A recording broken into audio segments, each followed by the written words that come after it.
I have blazing fast internet in my office.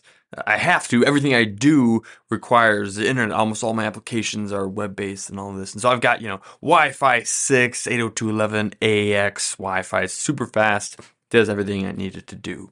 Or at least that's what I thought.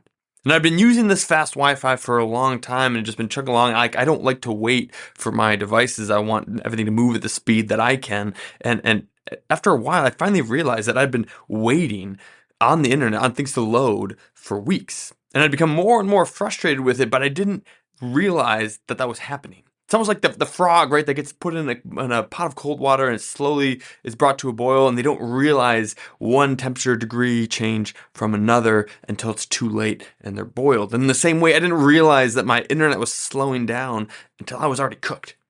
And I finally realized I was bemoaning like, why is the internet so slow? And I was asking some of the other people in the office, like, are you having this? Like, it doesn't seem like it should be this slow. And my operations director finally said, well, why don't you just plug in the Ethernet cable and just hardwire it? And so I did that, and overnight, just immediately, amazing speeds again. And I was blazing once again, just super fast, one fix.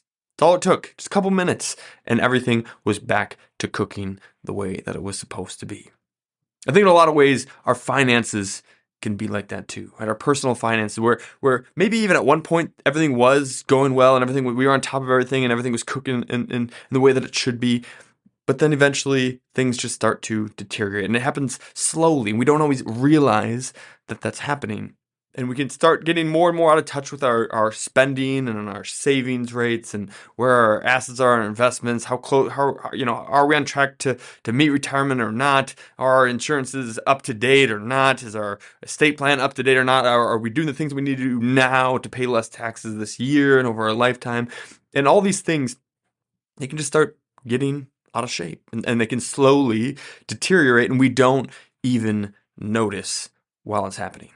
It can happen so slowly that we don't even notice. I notice this with some of my personal finance, right? Like, if anyone who should be on top of their own finances constantly, it's me, right? It's what I do. But I think sometimes I get so caught up in helping other people with their finances that I don't always give my own sufficient attention. So I was doing one of my quarterly financial review and then the more in-depth annual review that I do, and I just noticed that there were a whole bunch of things that had slid out of place that were, and it was costing me a ton of money. Like, I was wasting a bunch of money on these things that I had just lost track of. I just stopped paying attention to, and it was hurting me. It was hurting our finances, and so I had to spend some time to fix those things. And I didn't notice it. It wasn't like I made some big change and then all of a sudden things started going poorly again. They just started to deteriorate, right? And so I think, a lot of times it's just our personal finance, they're not what they seem. It seems like everything's going well, but maybe it's not going as well as we think it is or as we expect it to. And I think one of the things, what about your finances, right? Like, what things are we no longer paying attention to? What are the things that have potentially slipped out of our mind and then out of, because we're not paying any attention to it, it starts costing us money. I think one of the most common phrases that I hear from new clients coming on, especially after they've gone through like the strategy sessions, some of our initial planning sessions, is, I wish I had known. I wish I had known. I wish I had known this 5 years ago. I wish I had known this 10 years ago. I wish I had known this 20, 40 years ago.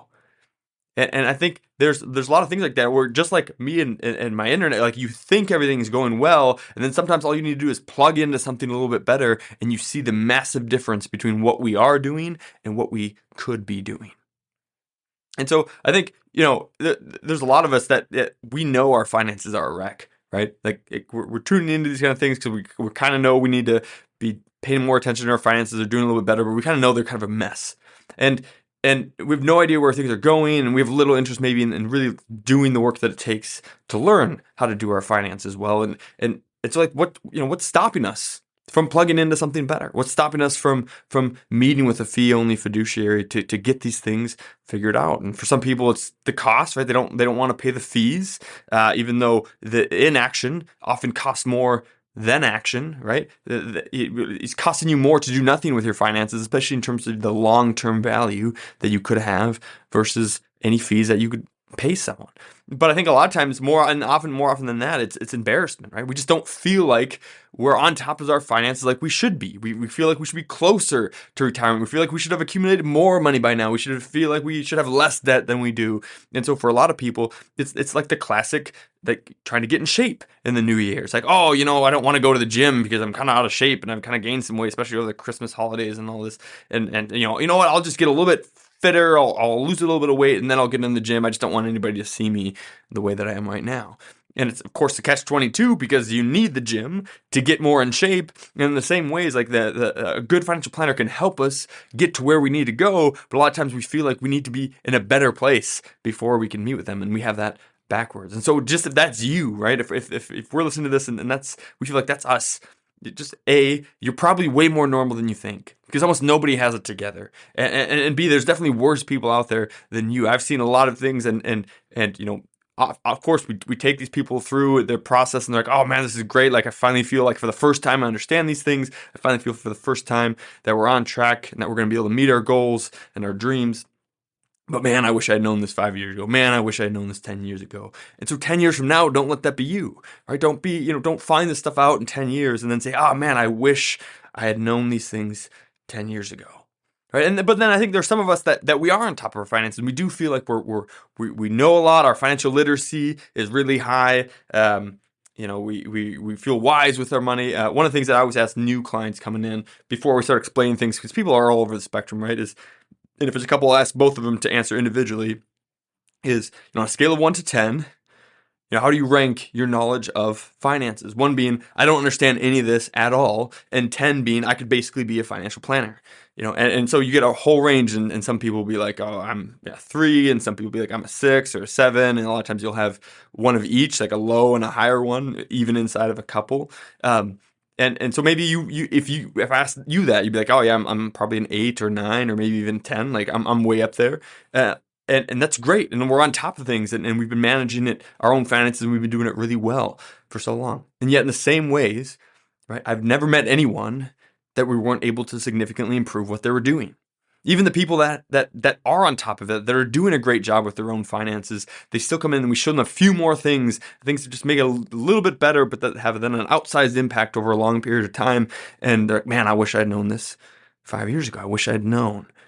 And so I think no matter where you are, whether you're totally embarrassed by your finances or you're like, hey, I'm performing at my peak with my finances, but maybe you just want that little extra edge, then maybe this is the year 2023 where we plug in to something better. That even if it's going well and we feel like we've got good finance, even like I felt like I had good internet, that we plug into something that's better and we make 2023 the best year ever for our finances. And so let's do that, right? Let's make 2023 the year that we get on top of our finances if we're not, or that we get a better management of our finances if we already are, right? The world is crazy. It's always been crazy. It's always going to be crazy. But the one thing we can control in all that is our finances, our personal finances. We can't control what the government does. We can't control if we go into recession, and so how long and how many times the Fed will raise interest rates or the stock market. We can't control any of that. And that's why we control our personal finances. And let's make 2023 the year when we do that even better. So let's start by increasing our knowledge of finances, of building belief in better financial behaviors and inspiring ourselves into action to do these things, right? Let's complete a year-end net worth statement so we can see how much we have and where all of those things are and what they're worth. Right? Let's complete an income statement for last year so we can say, hey, in 2022, exactly how much did we make and how much did we save and what percentage was that and how much did we spend and how much did we pay in taxes and then let's use that information to plan better for 2023.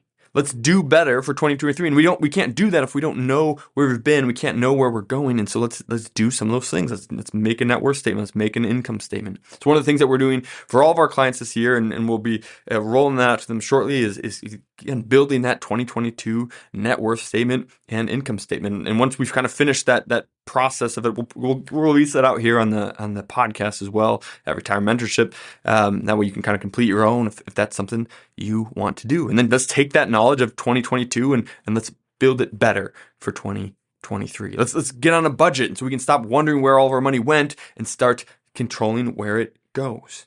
Right? Let's let's save more money. Let's spend better, right? Not necessarily spend less, but spend better. Spend on the things that are truly important to us instead of so much that ends up going out to frivolous things. And it's really an eye-opening experience when you see an annual net worth statement and an annual income statement. You say, hey, we made X as a household.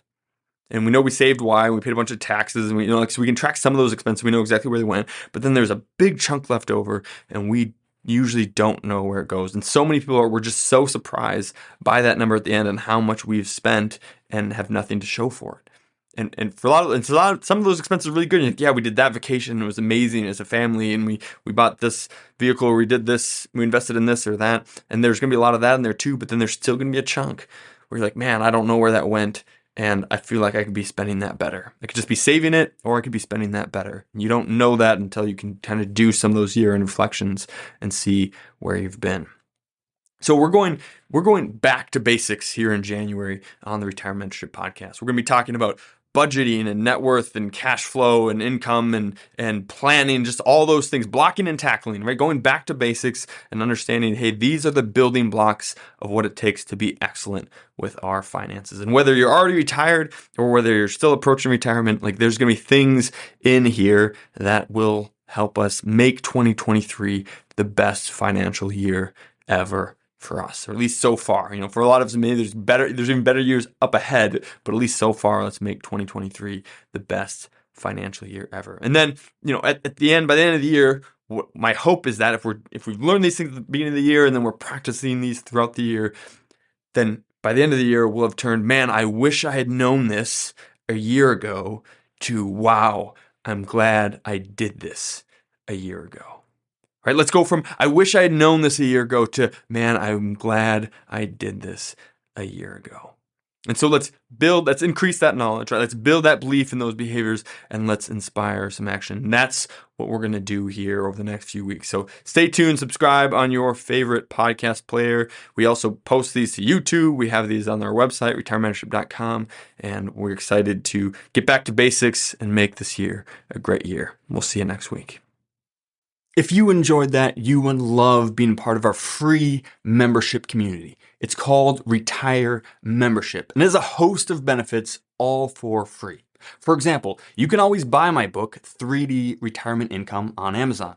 But if you join us at Retire Membership, we will send you either a hard copy or paperback for free, provide the ebook and the audiobook so that you can listen to it if you don't have time to read it. In addition to that, we'll also provide you with a bunch of content that you can't get anywhere else. For example, we have our quarterly Retire Mentorship magazine, which comes out quarterly and has no ads whatsoever. It's just timely content to help you stay the course. We also have workbooks for our free online workshop to help you get the most out of those, flowcharts to help you make better decisions, and a weekly email to provide timely content that you can unsubscribe from at any time. We never ask for any payment information, and we never share your information with anyone else. We just want to provide timely content and help you stay the course to retire successfully and stay successfully retired. There's no reason to wait, so join us now at retiremembership.com, where you can click in the link in the description and it'll go right there. We can't wait to see you in the community. Cheers. This podcast is educational only and is not investment, tax, or legal advice.